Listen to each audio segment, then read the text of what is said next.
ॐ नमः प्रणवार्ताय शुद्धज्ञानैकमूर्तये निर्मलाय प्रशान्ताय दक्षिणामूर्तये नमः. Hari Om friends, welcome to this satsang. We are discussing Dakshinamurti Stotram as our Vichara Sadhana. And last time we have started with introduction for part of it. This introduction is a quick introduction, including all verses. And now we can look at it this way. As here Swamiji says that in a small canvas of 10 verses, Acharya has included its philosophical import of Advaita Vedanta. He has also included the subtlety of expression as related to its principles, its application, etc. And then he has also, as Swamiji said, crammed all the arguments to level against the other schools of philosophy, which are mainly on duality. So, in view of this, that in such a short canvas, such a vast vision of Advaita philosophy is to be portrayed. In that case, we can imagine a painter, an artist, he is with easel and all those equipment. He is at the canvas and he has to portray a big picture, a very vast picture in an available paper size. So what he would do, as a usual practice, he would first the same pencil, which is dark enough, with a light pressure, he will first sketch out the overall concept with a sense of proportion, with provision for the depth, for 3D sense, all that he will just roughly sketch out. That is the first level. The second level, he will detail out the linings. Then third level, he will paint it. And with all the showing the light and shading, with the help of that, he will give us the sense of 3D. So you can see the depth also, apart from the two-lined thing of length and breadth. Now, likewise, if we look at this Dakshinamurti Stotram, then this kind of introduction is just a rough sketching. And then there is another introduction for every verse. Before every verse he comments, there is an introduction to that verse. So this is second level, where he is detailing out related to a given verse or stanza. Then the third level is his own commentary on that verse. And lastly, the verse itself for our contemplative exercise. So with all this preparation, if we see, we are at the very beginning of it where there is a rough sketching. What is it trying to sketch? Now we have to see this and concentrate accordingly. In this quick introduction to each verse, he is trying to portray the main aspects of Advaita Vedanta that Acharya is presenting in this sutra. So Dakshinamurti aspect is not referred, but first three lines which deal with this Advaita philosophy, what they are exactly uh, cover, what part of the this philosophy. So then starting from the first verse onward, how the whole theme has been built up point by point. What is the point that is stressed in the first verse? Then how the next point is? What is the development of thought? What is the interconnection?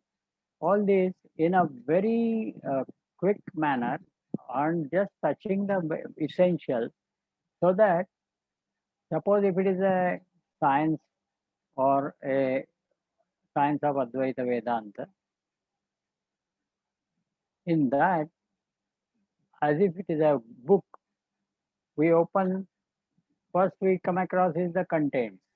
Now in content there are chapters. So the chapters have their titles and there are few points mentioned. So this kind of introduction is like that type. After this, we will open the pages, start from the first one. Again, there will be an introduction to the given word. So there we will have a detailed linings of what was introduced earlier. So in this way, like a painter or an artist, the whole picture will be cleared only when all the 10 verses are covered. Then we will have to fall back to the text proper and then take it up for our contemplative exercise.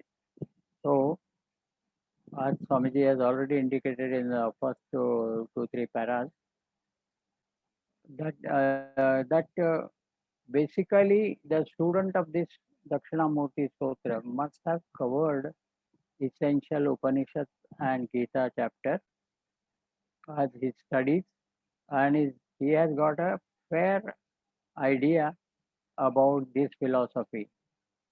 And now, before he takes the seat for his meditation, this Dakshinamurti Stotram is to be applied. So that is the level of the student. It is indicated. But now, to get that vision, which we have intellectually tried to understand through our studies of Upanishads and Gita, now we are trying to uh, see the outline of this science of Advaita Vedanta or Advaita Vedanta Shastra. We are seeing the outline. What are the main points? So now from this standpoint of view, we should review. So now you forget about first three paragraphs, which have already introduced to us the kind of student expected, what is the theme, and how Acharya has comprised the whole theme in 10 verses. All those things are now over. We take a fresh look with this idea of covering the basic sketch of the entire theme in this introduction. There is much more than these 10 verses introduction. Further, there are several paras in introduction. But for the time being, now we are only concentrating upon the introduction to 10 verses, and which must give us a kind of contents of the whole theme. So here it is. The first opening stanza is indicative about the pluralistic world of perception. One, how it begins with, what is this world that we perceive? What is the worth or content of this world? It's first thing. This is one topic. That is with the theme begins with this topic. The topic is, what is this perceived world of perception? Then the next one is that it is only a superimposition on the reality. Then the another thought is, it is a play of the reality in the form of names and forms of the world. Like these points are there in the first, and finally it is covered that in order to know this reality, which is behind the appearance of names and forms, we need a competent teacher. This was also put up in the first verse, and the teacher will help us realize the reality, the infinite reality behind the finite world of names and forms. Now, this is covered in the first verse, first stanza. The second stanza says how this perception of this false world came to be, how we come to perceive this finite world of names and forms, due to what power it is, what is the power behind it, and who wields this power. This is discussed in the second verse. So we should get a sequential content of the whole theme. So the first theme told us about the perceived world and what is behind the perceived world, how to know that, and how the competent teacher is required, and then finally, this is the goal of human life, etc. Similarly, second verse tells us how this world, as such, this perception of this world has come about. So this is the second one, the second topic under the same theme. Now the third and fourth, Swamiji covers, but later on in its details, we are on fifth paragraph. The third and fourth stanza explain the method by which the misapprehension is removed. Therefore, it suggests us that earlier the perceived world is only a misapprehension of the reality. And now the third and fourth verse will tell us the method by which this misapprehension can be removed. Now you can see in a quick sweep, we have covered now the three and four verses in general, and now the third verse, it is mentioned here. The third verse is explaining the misapprehension, how of the reality, how it can be ended, and the fourth verse describes the how the light of the infinite expresses itself from within each one of us through the vehicles of perception. So these are the two different things.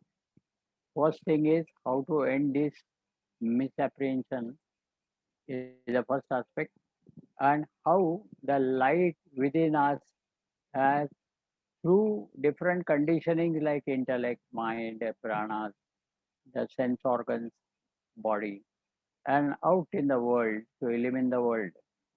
All this light and how it helps us perceive this misapprehended vision, that is the world.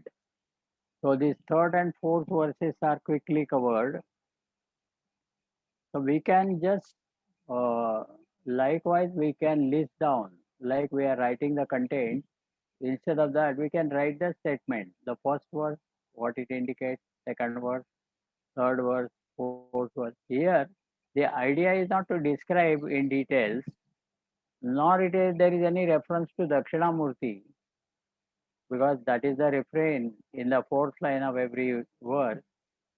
But the first three lines are dealing with some topic, and the topic is only being listed in sequence, so that we will come to know the overall picture, a rough sketch of Acharya's Advaita Vedanta Shastra, how he has presented in 10 verses. So this is our first attempt to get ourselves introduced to these verses in short. So this is we were on the fifth paragraph, and thereby we have covered first four verses. this is required for us also to get ourselves acquainted with the contents of these summaries or introduction, and slowly how to develop this idea in more details in the introduction to each verse, and then finally get into the details of the commentary by Swamiji. Then our first round of study is complete. And through this, it is expected to get the vision of the reality. And to realize this vision, the next one is the deeper contemplation upon what we have so far understood. So then the actual text proper we have to take up as a material for our deeper contemplation. So this is the in general the plan. Now let us see what the sixth para has to tell us. It will deal with the fifth stanza. Stanza 5 indicates how this delusory power of Maya confuses some great students of the Upanishads and even greater thinkers and philosophers. See, in one word, this is introduced. So now we will have to see, in short, that Maya is such a power, great power. In our last time's discussion, we have said finally the most powerful thing.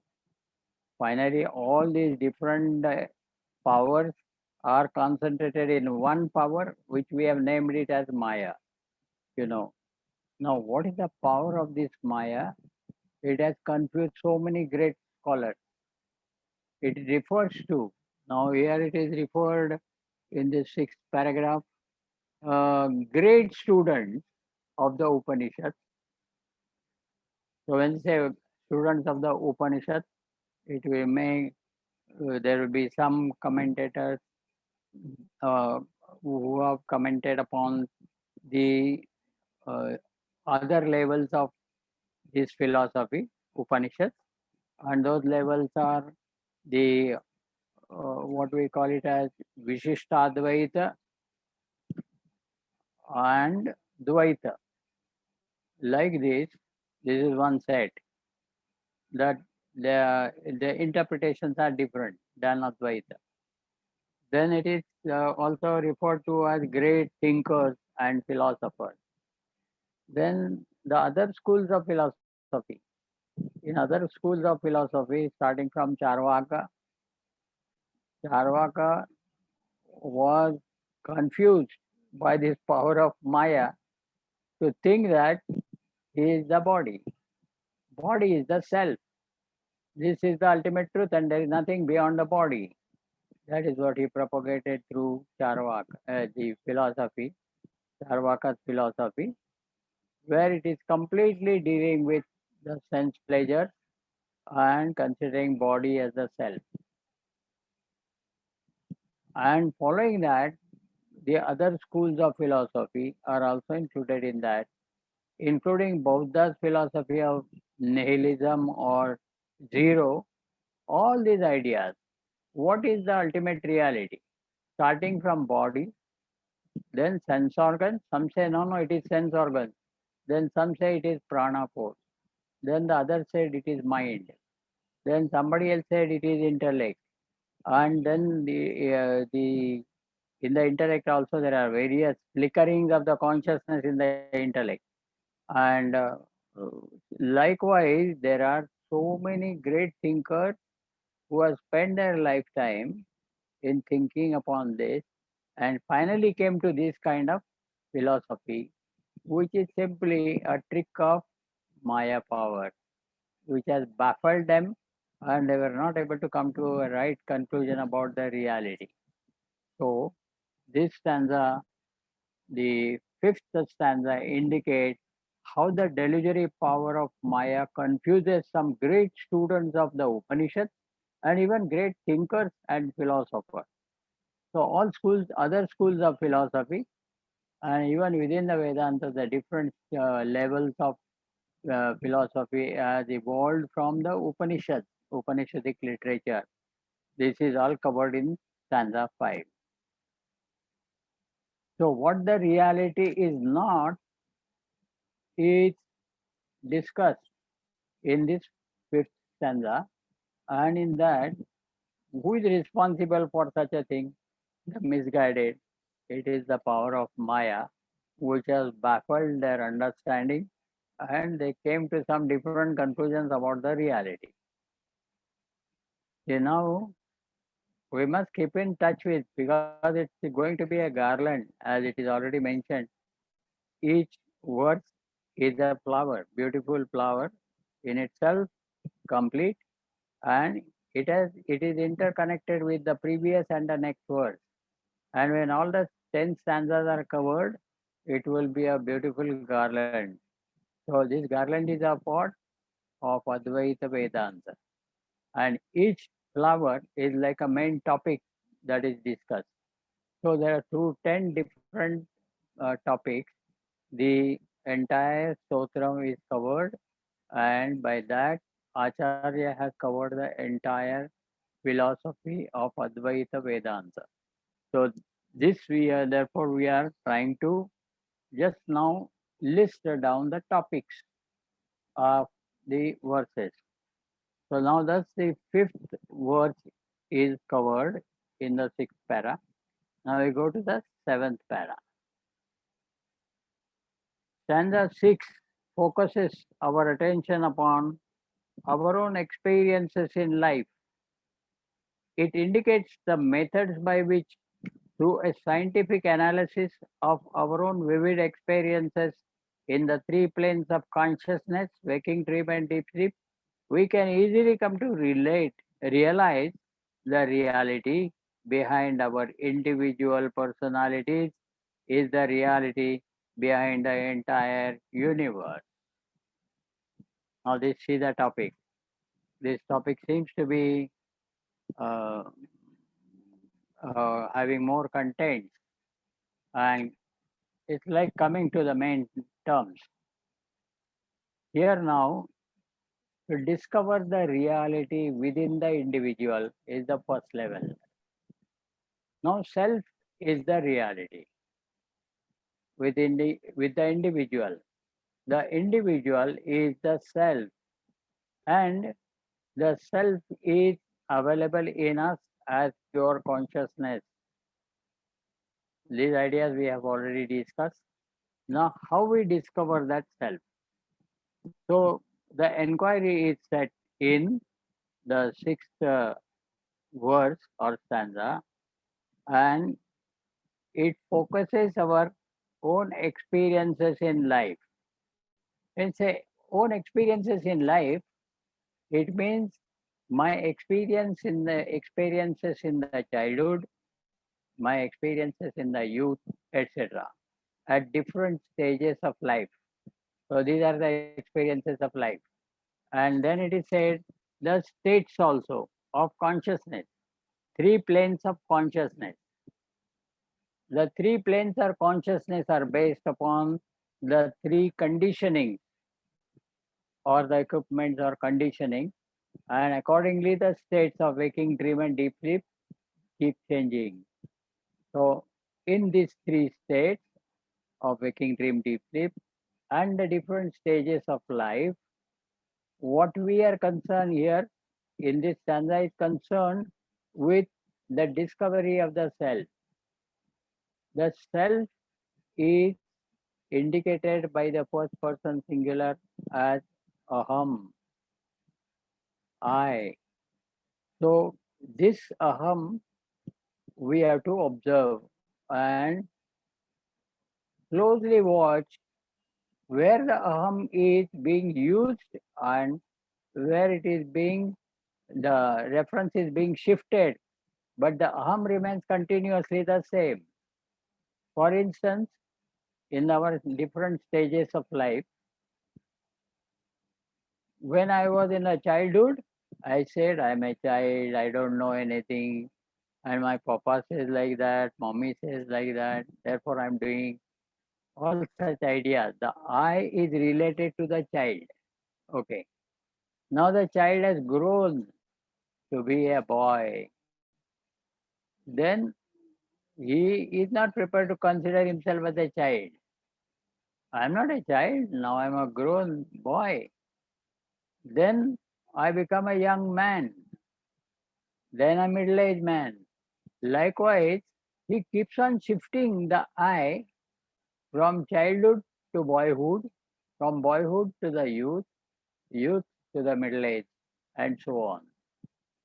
So here we have to discriminate.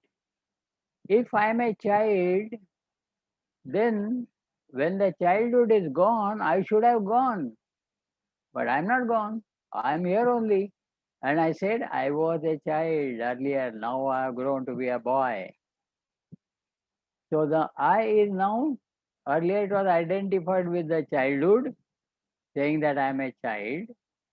The childhood is gone, it is withdrawn. The I is withdrawn and is now applying to the young man or boy. So here what is happening is we are not able to be aware of this fact that I'm saying I'm this and I'm that, I'm a child, I'm a boy, I'm a young man, etc. But how we can keep shifting this I? Whether the I is really a child or something else. If I were the child, then along with the child I should have gone long back. But it is not the case. The case is that I I remains with the individual and the stages in life keep changing. The childhood will change, the boyhood will change, and every stage will keep changing. The I remains the same, no, and it doesn't mind identify with the present stage of life. This is one set for discriminative analysis. Who is the real I and who is the functional I? And how the functional I keeps changing, but the real I is maintained as same.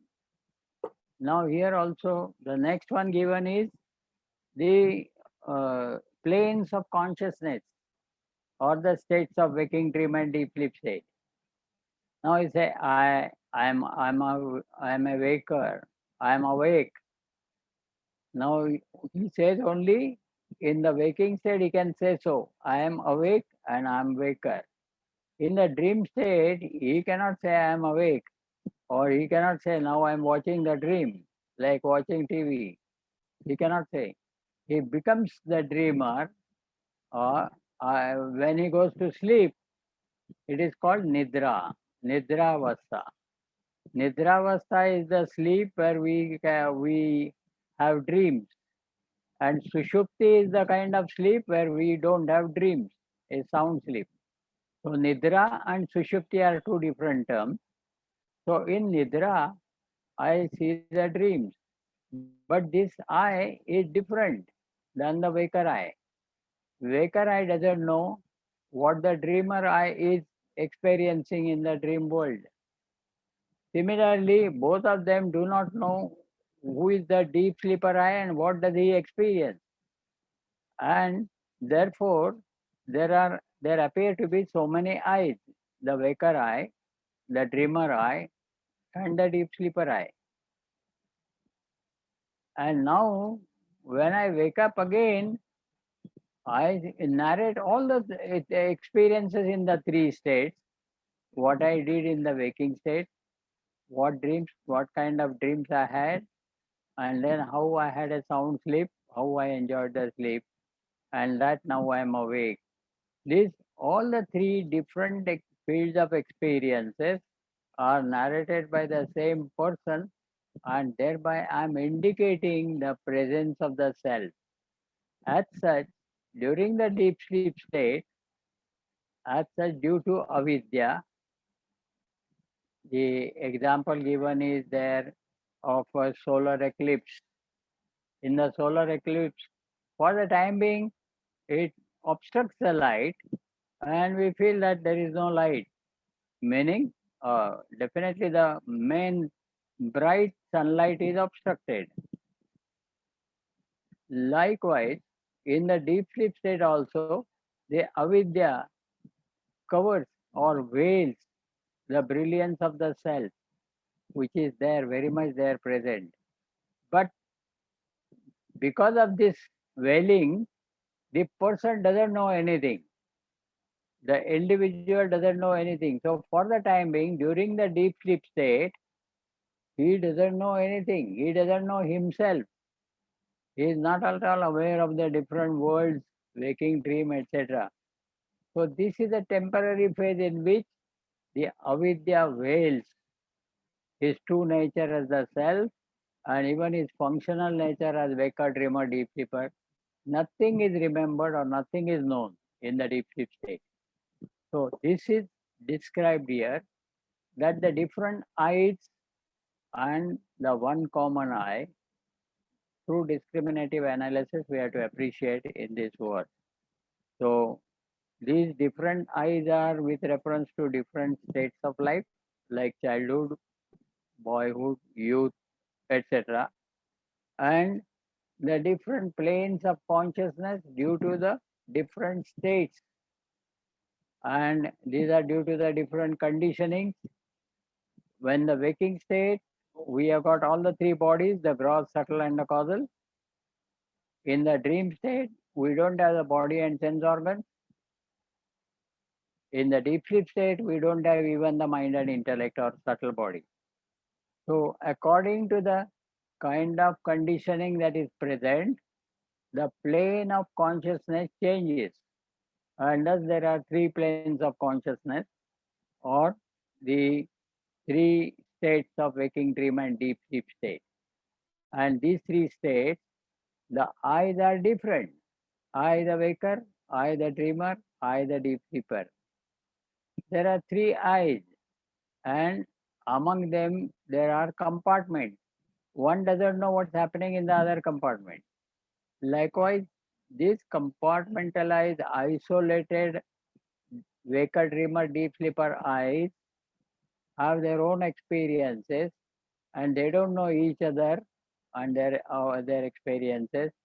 But the individual, next day morning, he narrates all the experiences in all the three states, which indicates that there is some I which was present even when the relative I was absent in the deep sleep. The self, the real I, was present even in the deep sleep state, and who had experienced the absence of everything, and therefore nothing was evident to him because the tools were absent, the sense organs were not functioning, mind was not operative, and therefore he was not aware of anything. So he said, I didn't know anything in the deep sleep. So these kind of observations are made in this stanza, and thereby the relative I, and the real I, the absolute I, these two are differentiated, and thereby the self is identified. And this is discussed in sixth stanza. Then the next stanza, the seventh verse or seventh stanza, points out what is the fathomless substratum upon which alone is reflected the play of change that dances to the tune of finitude and sorrow. The contents of stanza 6 and 7, I have a feeling that uh, the description differs. Basically, the sixth stanza tells us about the self that is in the individual, and the next one tells us about the self in the individual is the same as the self in the entire outer world. Madatma Sarva Bhutatma. Never mind, this is a quick introduction and we will see what it is. So here the eighth, the seventh stanza points Guruji, out. is there some significance to why Gurudev mentions we can easily come to realize that the reality behind our individual personality is the reality behind the entire universe? So I have not seen him use the word easy very frequently in the previous paragraph, end of the previous paragraph. That is seventh para. sixth stanza, Hmm. right? We can easily come to realize that the reality behind. So why it is? It is because of the scientific analysis. See the beginning of the para? The stanza 6 focuses our attention upon our own experiences in life. It indicates the methods by which, through a scientific analysis of our own vivid experiences in the three planes of consciousness, and we can easily come to realize. So when this method of scientific analysis is explained, how we should observe, because the experiences all of us have about three states of consciousness, etc. All the stages in our life, youth, all are experiencing, but they don't know what it is. Now, how they can make use of these uh, stages in life, or the states of or planes of consciousness, how they can make use of in finding out the reality. Reality is the self. The individual is essentially the self. And at present, he is considering himself as body, sometimes as mind, sometimes as intellect, sometimes as prana, etc. So this confusion can be removed if we review our same experiences, but with a scientific analysis. So this is when that analysis is presented by Acharya and with the help of commentary, when we appreciate that, then we will come to know that it is quite easy in understanding. It's quite logical in a sense that the analysis helps us appreciate the fact of our being, that we are self. So this appreciation, logical explanation, etc., is only indicated. We can easily come to realize that reality behind our individual personalities is reality behind the entire universe. So it is the same pure consciousness, all pervasive pure consciousness, which pervades our being within and without, as also the same consciousness is pervading the entire world outside. So this idea is the main concern of the sixth word. So therefore, that when you say it is very easily, we can easily come to realize the reality, meaning is a realization of the reality is not final, first of all, and it goes through different levels. Now, by logic, you can be explained and you will come to know, because yes, by logic, it seems logically it is possible. So this is also appreciation or realization of our true being. But the experience of ourselves as the self will have some more levels to be crossed. So here it is said, once I explain you logically with scientific analysis and all that, then you will come to appreciate, yes, it is true. So this kind of realization is not final. परोक्ष ज्ञान आहे हे परोक्ष ज्ञान आहे basically. Correction, हे परोक्ष ज्ञान आहे, अपरोक्ष नाही, हे परोक्ष ज्ञान. हा परोक्ष झालं, बरोबर आहे. आणि परोक्षमध्ये बरेच लेवल्स आहेत.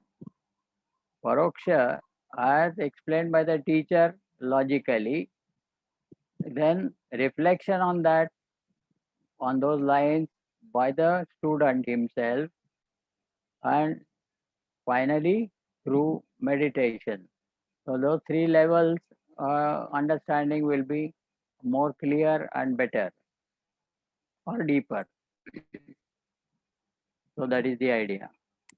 So now we go to the seventh verse, points out what is the fathomless substratum upon which alone is reflected the play of change that dances to the theme of. Now here this stanza discusses age-wise what I just now covered in the earlier verse, sixth verse. Here it is covering age-wise, meaning childhood, youth, old age, etc. Then it can cover stage-wise also, various stages in our life, age, stage, and conditions. While living the life, we go through different conditions. Sometimes we are stuck with poverty. Sometimes we have a well-to-do sense, and these kinds of different states that we pass through are the different conditions of our life and living. So all these three levels are considered in the seventh, and how they keep on changing by themselves. The age is changing. There is no reverse for this. Then there is another thing is the stages. We move from childhood to youth, youth to old age, etc. There is no reverse in that. And finally, the conditions in life keep changing. Today I am a healthy person. Tomorrow I might have some diseases. I might have ill health. So likewise, the conditions also keep changing. All these changes are here covered when it is said that all these changes are superfluous and on the fathomless substratum upon which alone this all what is reflected the play of change that dances to the tune of finitude and sorrow. Here the two levels are discussed first of all. One is the fathomless substratum, and the other one is a play of change. The fathomless substratum here is immediately the pure, all pervasive consciousness, and the ultimate as the objectless infinite awareness. That is the reality. These are basically serving as the fathomless substratum, and upon this, what is seen is different forms of the creation of the world, forms and names, which are perishable. The consciousness is not perishable. The awareness is not perishable. They are fathomless. We cannot measure the depth of the consciousness or awareness. But at the same time, when it comes to the play of change, it is this infinite awareness or all pervasive pure consciousness that gave rise to different forms which are perishable. So infinite gives rise to finite. These are two factors, two things are there. One is fathomless, here a substratum, which is supporting and illumining all the things and beings of this world, and all of them are perishable. So infinite giving rise to finite is the phenomenon that is indicated here, and how the infinite can give rise to finite. It is really interesting and interesting coincidence that today what we have seen the post from Moini about the time, etc., or the fire, whether fire is indicative of the truth. We must go through that. There is something termed as seemingly nothing and apparently something. There are two terms used. So seemingly nothing like names and forms are created by apparently something as consciousness or awareness. The interesting coincidence. Please go through that and review this. This was about the seventh stanza.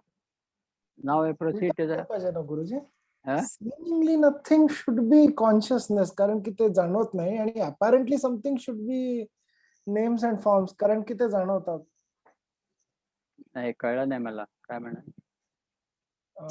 apparently something Hmm. will refer to names and forms, no?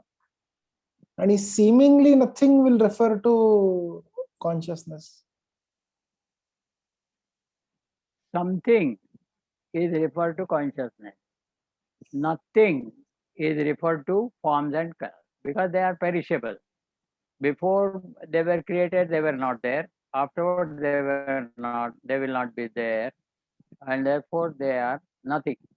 They equal to nothing, and something is their source, and that is consciousness. And we know that ultimately it goes to awareness, Maya, etc., which are also later on we'll find that the statement made in that posting is that even something will become nothing afterwards. The Maya will also disappear. So both are nothing only, but now with reference to present level of observation, there is a finitude and perishable perishing of the names and forms or forms of the world, and relatively there is a substratum which is all pervasive and which is lasting, which is considered as infinite. So now infinite is giving rise to finite. But in the ultimate realization of the truth, we will find that both of the things are not there. At present, with reference to these two alone, you can say that there is seemingly, uh, so that you can see the wording exactly. But one word is something, and another word is nothing, whether seemingly or apparently that you see there. But one level, one thing is the nothing, another thing is something. And then it is made a statement is made that even this something will also become nothing. So it's a beautiful description, and this is what is applicable here also. The themes are somehow by coincidence, whatever are quoted there by Moini, it's a particular set of quotes, a book, and it really matches with our portions of discussion. So now that is that is it about the seventh stanza. The eighth stanza, the ninth para, answers the material scientists and the secular observers of the world who consider the world as real because it is constantly yielding to them the definite sets of experiences. So this is the argument against the materialist or the material scientist. And Acharya has accepted this world as having Vyavaharika Satta. So because it has a transactional reality, therefore there is some consistency of work and its result, etc.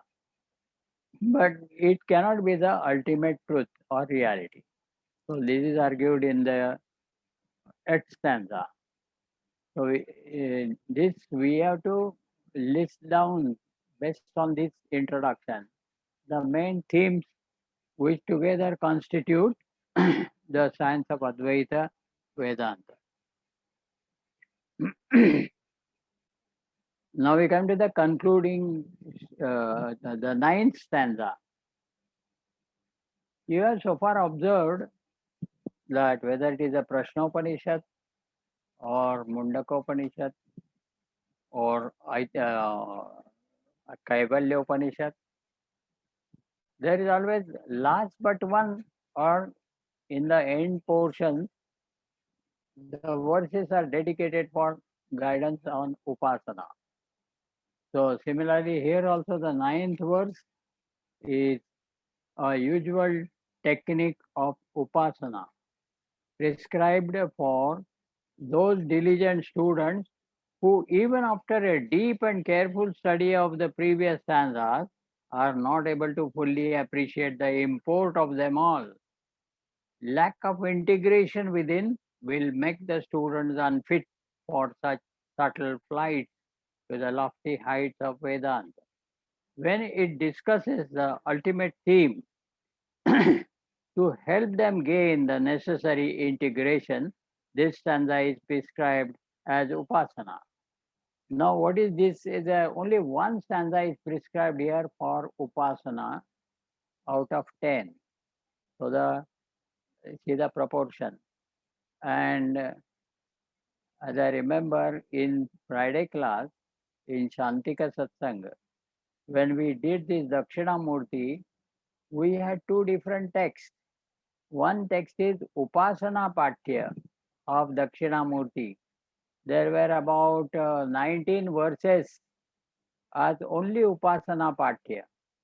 Dakshinamurti as an Upasya. And on this there were 19 verses which prepares and warm up the student who gets acquainted with the deity, the Dakshinamurti, and also related to its glories and what are the things that on his part, what kind of upasana is expected to perform, etc. And then we have taken these 15 verses, 10 plus 5 meditation stanzas. So we had 19 plus 15 verses. It was a big course on Dakshinamurti. So those who have attended will remember that first we have taken Upasana Patya of Dakshinamurti. It's a separate text available, same composed by Acharya only for Upasana purpose. And then these are the 10 verses plus 5 meditation stanza, 15 verses as the main text, Dakshinamurti. Now here in this Dakshinamurti Stotram, only the 9th verse is taken as Upasana. So the usual technique of Upasana is prescribed. So the lack of integration, that is between mind and intellect, is responsible for a lack of a complete grasp of what is being taught. So here they need the Upasana for integration, they need Upasana for concentration and single pointedness of the mind. So this is suggested as in the stanza 9. Then we are moving to 11th para. The concluding stanza states that these are not ideas to be merely heard or understood, but that each student should reflect upon them and make them his own.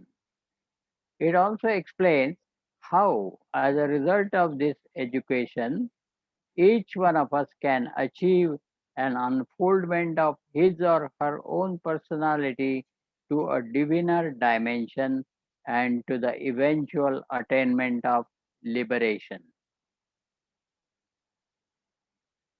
Now, this para is suggesting, it's a concluding para, and it suggests that these are not just meant for academic interest or they just heard and understood, but should reflect upon them to make their own. The use of reflection. First is listening, Shravanam, Vedanta sadhana.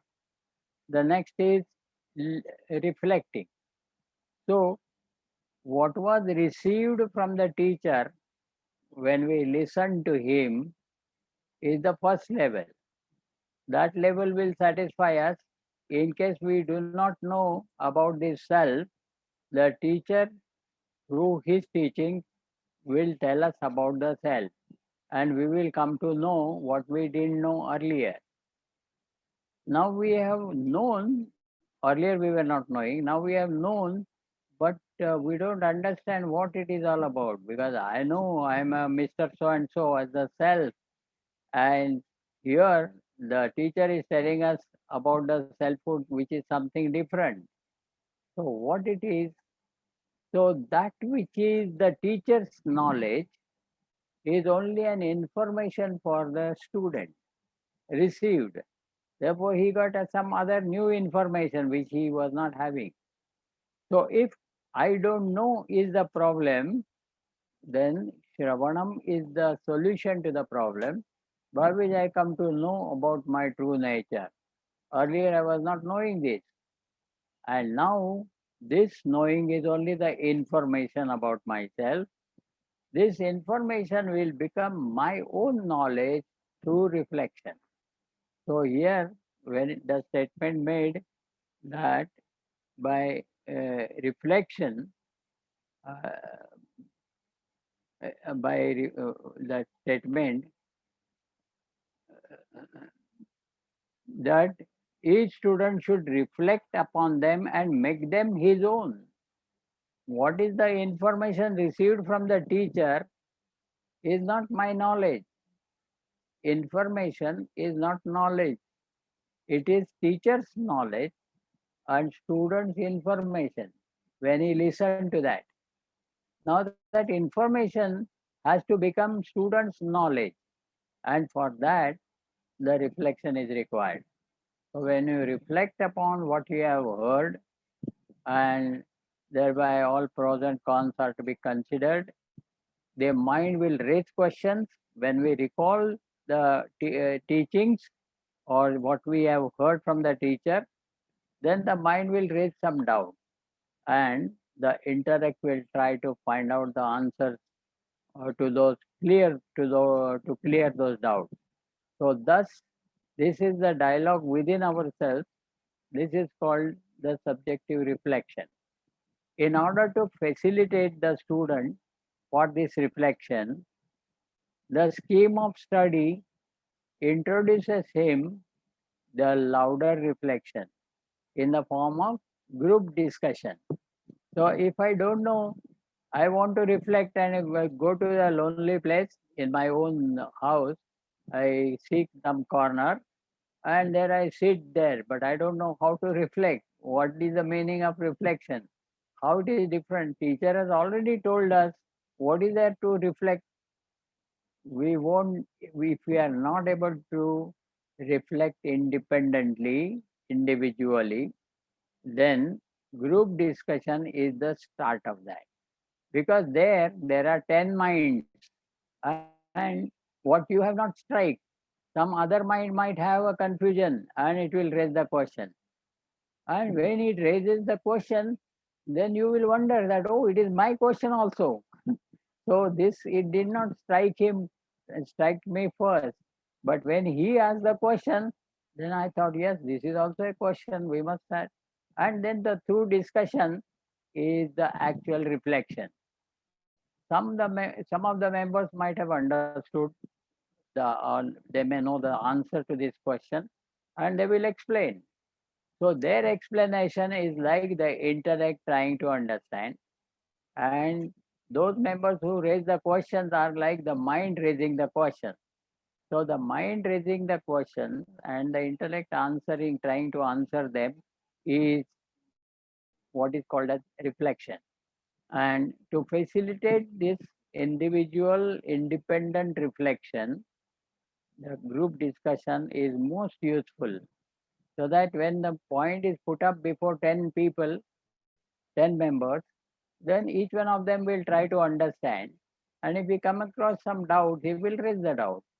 And in a group discussion method, this whole understanding will be available to all of us.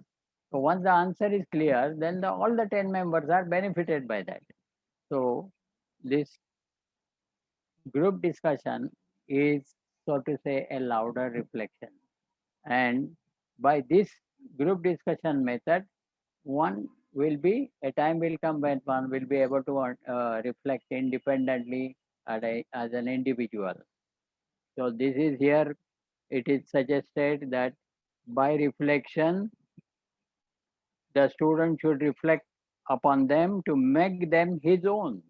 So whatever was the information received from the teacher becomes my own knowledge.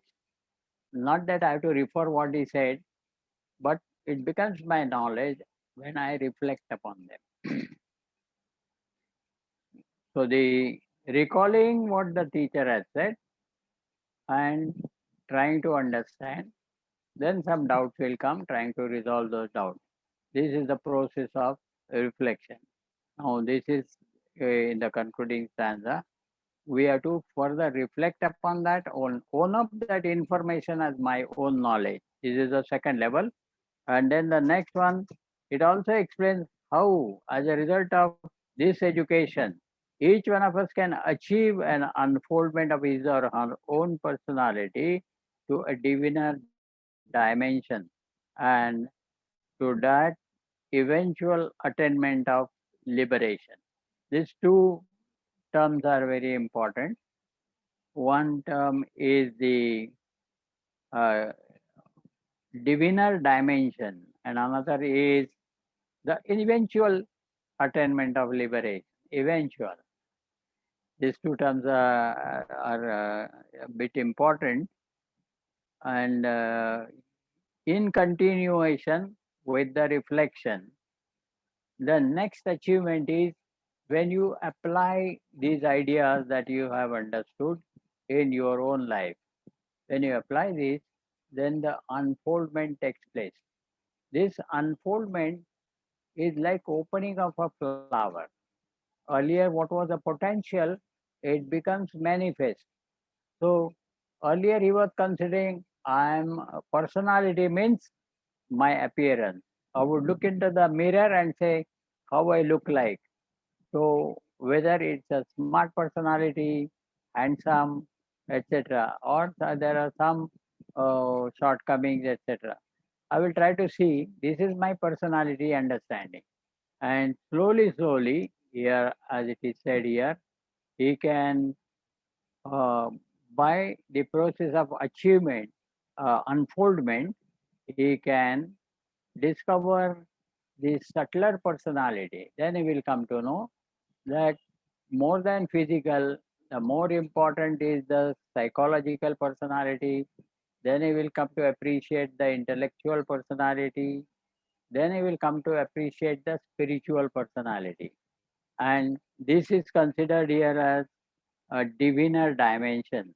So the personality expands. The physical personality has a fixed dimensions and measurement. The psychological personality has larger dimensions. They are more expansive, so they are more pervasive. Then, more than mental is the intellectual personality, which goes into the areas unknown. So it becomes more vast or more pervasive. And all pervasive is our spiritual personality, which is there presided over by the pure consciousness. And this pure consciousness is all pervasive. The consciousness which is pervading is body, mind, intellect, and sense organs, etc., is the same consciousness which pervades the entire world. So then he goes to that vast dimension, diviner dimension is the term used. And then he says, eventual attainment of liberation. Liberation is not a big thing, it is incidental or eventual. Liberation is not the goal of Vedanta Shastra. To identify your true being, your true nature is the goal, and not liberation. Liberation is a relative term. Liberation, opposite to liberation, is bondage. When you are conscious of the bondage, and the bondage at different level, the mortality becomes the bondage at the physical level, the sorrow becomes the bondage at the mental level, or the ignorance becomes the bondage at the intellectual level. So these are the different levels of bondages, and accordingly, you feel that you should be free from this sense of limitation or bondage. And as you progress and become vaster and vaster than a mere physical personality, then you reach that level where you find you are already liberated. The consciousness has no sense of binding or limitation at all. Consciousness is not mortal, it is immortal. There is no sense of sorrow which can reach there or have an access to the state of blissful that yesterday we discussed bliss or beatitude. So one who is of the nature of bliss, there is no scope for sorrow or disappointments, etc. So this is another limitation. So if we have these mortality, sorrow, and ignorance as limitations, it is your mistake in understanding. These are the natures of those equipment. Mortality is a kind of nature of physical body. In fact, all forms are subject to perishing. So similarly here the body is bound to perish. Similarly, the sorrow and happiness are the states of mind. So they are bound to reach us. So whenever something happens which is conducive to the mind's ideas of happiness, it will become happy. Non-conducive, unhappy. Likewise, these are the concepts which are created by the mind. What makes us happiness and what makes us sorrow. So they are the states of mind, whereas the bliss is the very nature of the self. So there's this difference. So the moment it realizes this divine dimension, here that is what is mentioned, the diviner dimension, diviner. So it is not the last word, it is a comparative declaration.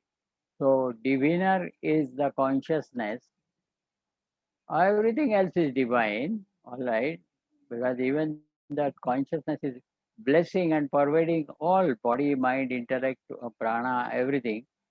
All are divine, but the diviner is consciousness. And realizing this consciousness, incidentally, we will find that we are free from all the sense of limitations that we had earlier. So these are not the limitations, they are the nature of the equipment. So mind, it's the nature of mind to go through these two different states of sorrow and happiness. It's the nature of the body which keeps on changing from birth onwards to the death at the end. It's their nature. Uh, when I consider I am the body, then all those natural things for the body become the limitations for me. Instinctively, I feel that this is not for me. This is not the cup of tea for me.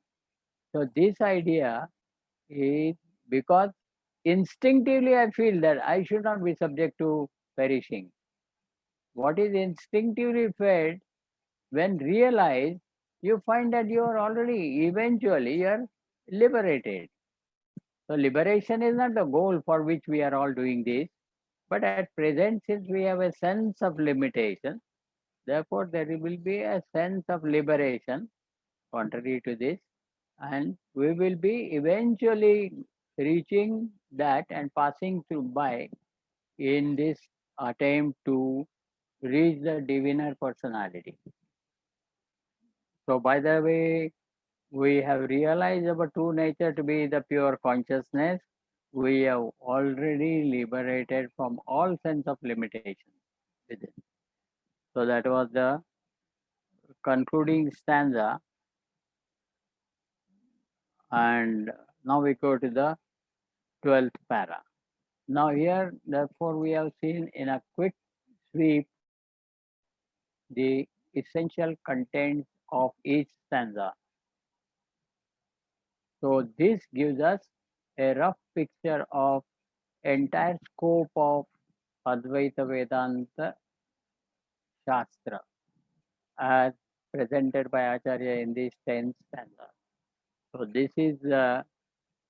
this will be our first round of a quick rough sketch, and the detailed lining will be done by Swamiji when he will have introduction to each verse. Before he comments upon the words, a given word, he will have first the introduction to that word. So that will give us the detailed lining of the sketch, and finally in the commentary we will have a full picture of that. And this picture will give us the vision of the reality, and when contemplated upon in the depth, it will make us realize that vision in our own life. So this is the plan. Now we have covered the 10 verses in short introduction, so to say. Is there anything that we can discuss on this so far, this introduction to these 10 verses? If you have anything to further to contribute, we have to proceed further because there are about 29 paras in this introduction portion, out of which now we have covered only the 11 paras, where 10 stanzas and a preliminary basic introductory 2-3 paras. Together, we have covered now the 11 paragraphs. Shall we proceed to the 12th? We'll go to the 12th para. I'll read out. These stanzas have unsuspected depth, though superficially they have a simple and direct meaning. Every phrase that is used in them has a definite purpose, and it is lined up against an army of opponents who believe and argue against the conclusions of the Vedantic philosophy.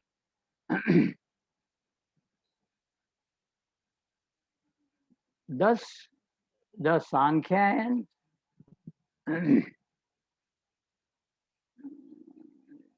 Sankhya Sankhyayanad. So Sankhyayan is the word. S is added as a plural. So those who are professing the Sankhya philosophy, then Vaisheshika, then Nyayayikas, and the Charvakas, the Buddhas, not to mention different minor groups, all come under the annihilating intellectual fire of Acharya Shankara in these discussions.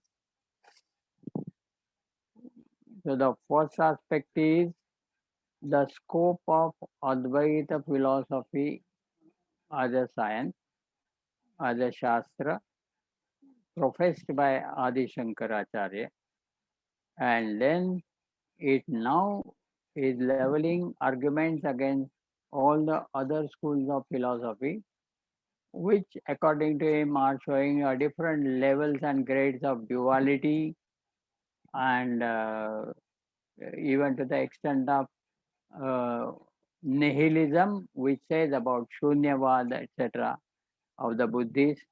All these are the different levels of the dualistic philosophy, which is being well met, squarely met by Acharya's arguments here. So here, this particular para is discussing about that. First, it says that it is unsuspected depth.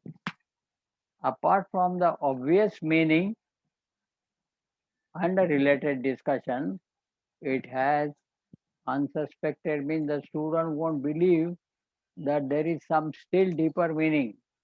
Therefore, the commentary will serve the purpose. When we go through the commentary by Swamiji on this verse, any particular verse, then we'll come to know the depth of that, the deeper aspects of the stanza. So this is the first point that is put here. So this is, so every phrase that is used here, etc., this will tell us that there are deeper significances which are not obvious to the student, but the teacher will help us understand and appreciate. So this is, so as it was said in the starting paras only, the same thing is put up here, that philosophic imports, subtlety of expression, and confident assertion. The confident assertion is to level the arguments against the opponents, which are talking about Dvaita philosophy. So this is covered here now in the 12th paragraph. Here we meet not only 13th para, not only Shankara, the devotee, but we discover Shankara, the disputant, and Shankara, the champion of Advaita philosophy. armed to the teeth, fighting against all misconceptions, illogical arguments, and hasty conclusions, alien to the spirit and letter of the Upanishadic declaration. This is, there is nothing much for discussion or deeper consideration.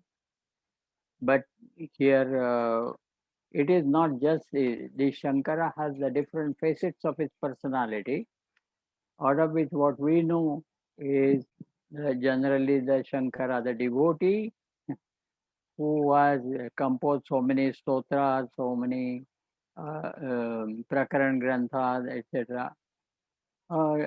Devotion to his own content of his philosophy, which he has culled out of the three sources. One is Upanishad, second is Bhagavad Gita, and the third is Brahma Sutra. From this, he has culled out the Advaita philosophy, and he is devoted to that for the propagation. So this Shankara we know, but here even the other facets of Shankara's personality are revealed. The first thing is that as a disputant, he had exhibited extremely acute logical discussions based on scripture, and he would even give an open challenge that in these discussions, whoever is defeated will become a disciple of the one who wins in the debate. And these kinds of challenges he has offered, and nowhere he was defeated. So the tough discussions with Mandan Mishra, etc., there also he has completed all the shortcomings in his answer, and finally he won the debate.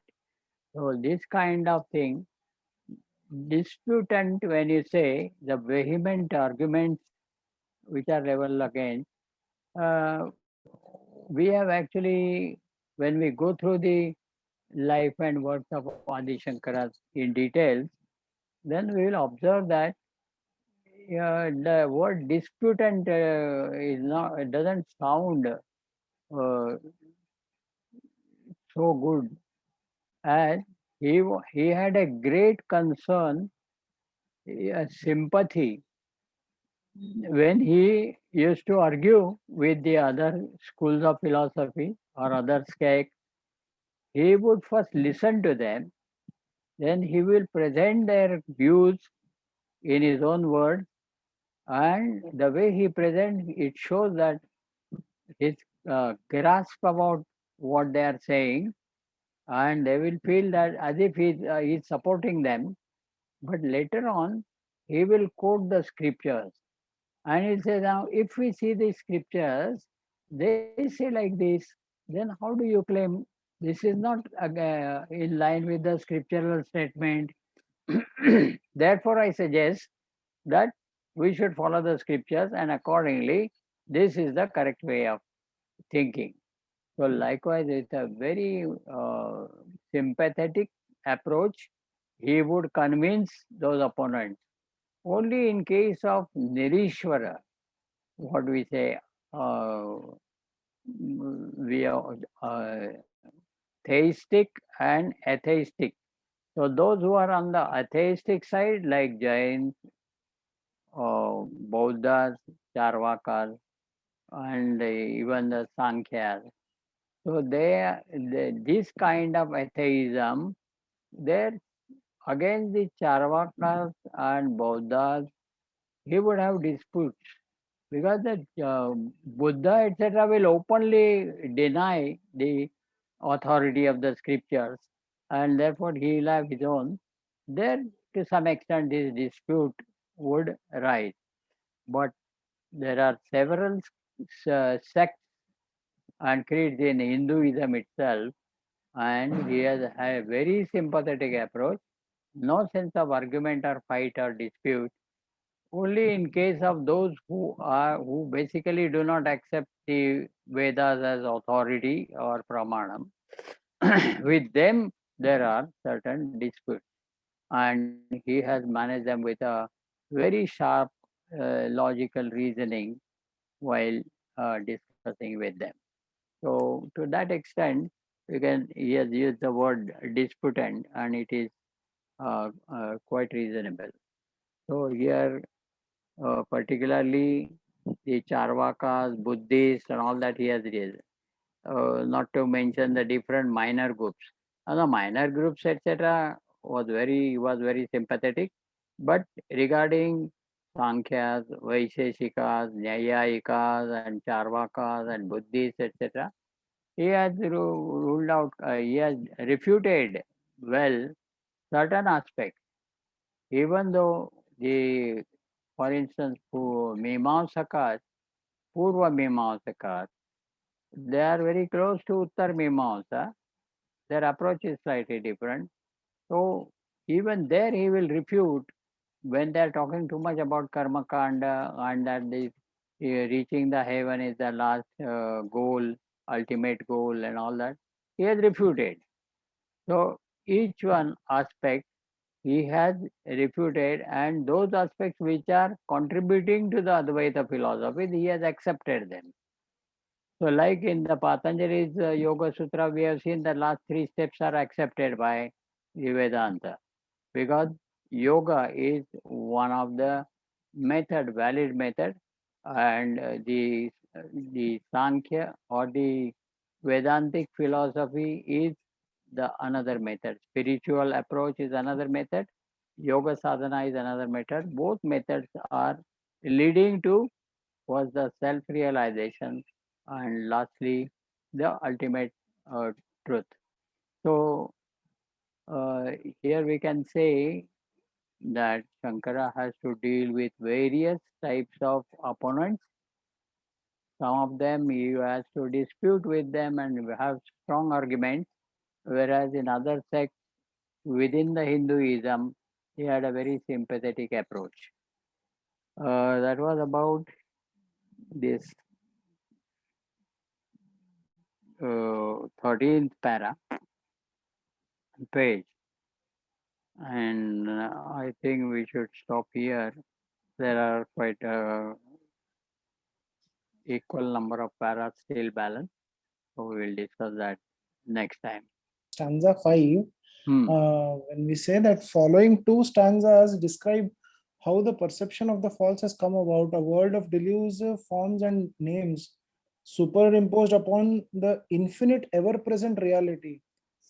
So infinite already includes, if I were to translate this is Ananta Sarvavyapi Satya. So Ananta already includes Sarvavyapi. Why is this the repetition here? Oh, it will be always appropriate if you raise that point when we are discussing that portion, because we are very much close to the portions. We'll refer again.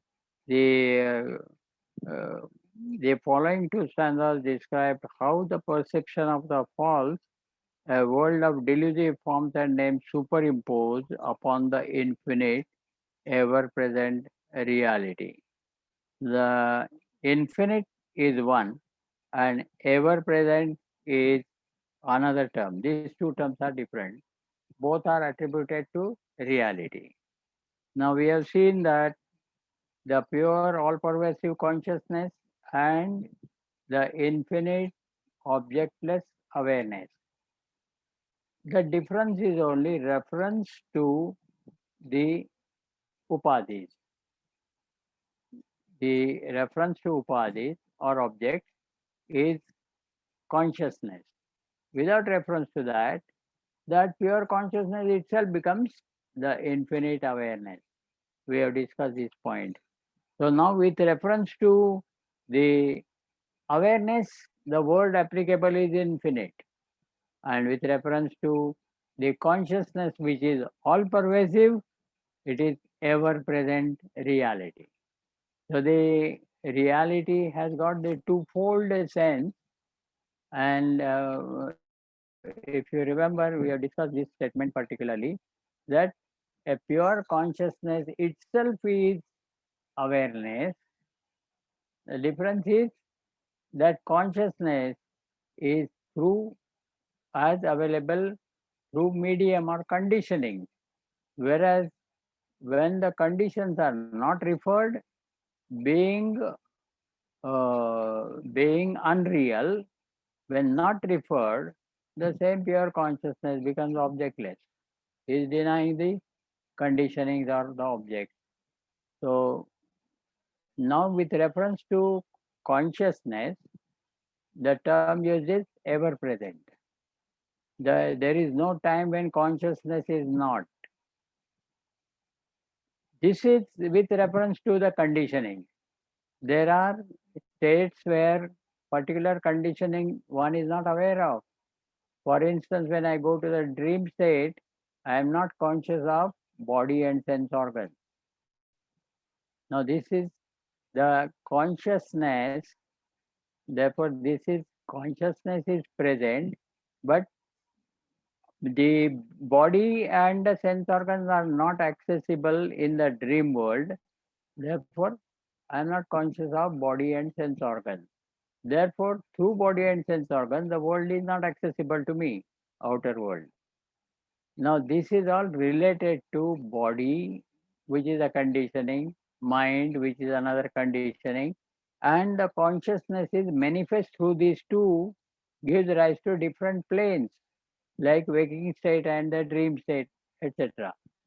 So, with reference to conditioning, these states or planes of consciousness are because of the conditioning. And when conditionings have been appreciated as unreal, imaginary, or projections upon upon the reality, then when they are denied, not counted, then that pure consciousness becomes the awareness, infinite awareness. So the word infinite, as always we have seen, infinite is applicable to awareness. And here now all present is like all pervasive, present everywhere. So this is another term for all pervasive, and that is applicable to consciousness. So likewise, the two levels of consciousness and awareness are considered, and we have appropriately given the adjectives to those two levels. I will conclude.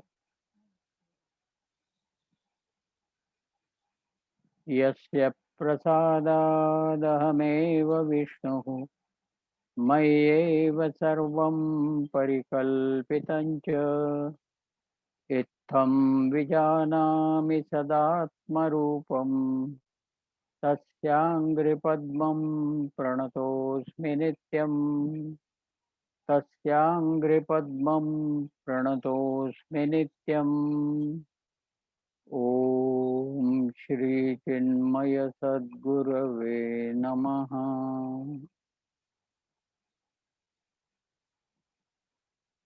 Hari Om, everybody.